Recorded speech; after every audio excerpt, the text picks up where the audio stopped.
来看1989年4月初7日，郑南榕为着要争取台湾人有100%的言论自由，伊自焚过身。2016年开始佢甲这天定做言论自由日。今年是郑南榕过身35周年，有举办真侪活动，希望让社会大众当过来了解台湾言论自由的历史。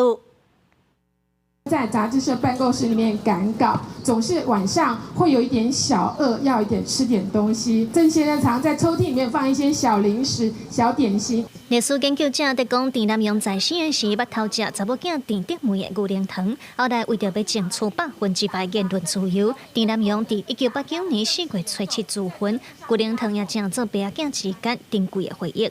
政府自2016年开始，甲4月初7定做言论自由日。内政部拜三以自由的滋味做主题开记者会，分享真侪和民主自由相关的台湾真实的故事。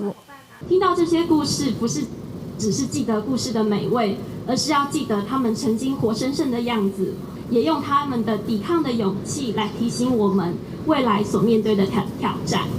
记者会现场的便当内底有选举场定看到的米粉叉，有128受难者未负责的最后一顿游戏梅等等。这菜色背后拢是一段搁一段台湾民主自由的历史。今年是郑南榕自焚过身35周年，为着要让大众了解台湾言论自由的发展，过来也会举办一系列的活动来和民众互动。我们在今年的4月跟5月间，也规划了周末的户外的走读导览，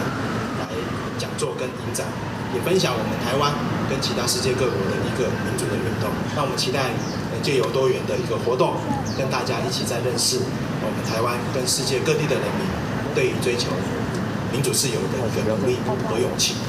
但今仔日有言论自由的环境是侪人的牺牲奉献为台湾人民争取来的。内政部表示，对4月初7到5月25日为人权自由影展讲座和导览等等，郑南榕基金会也会伫4月至7月举办郑南榕特展，希望大家做伙来参与。记者卢尚珠、曾俊尧台北报道。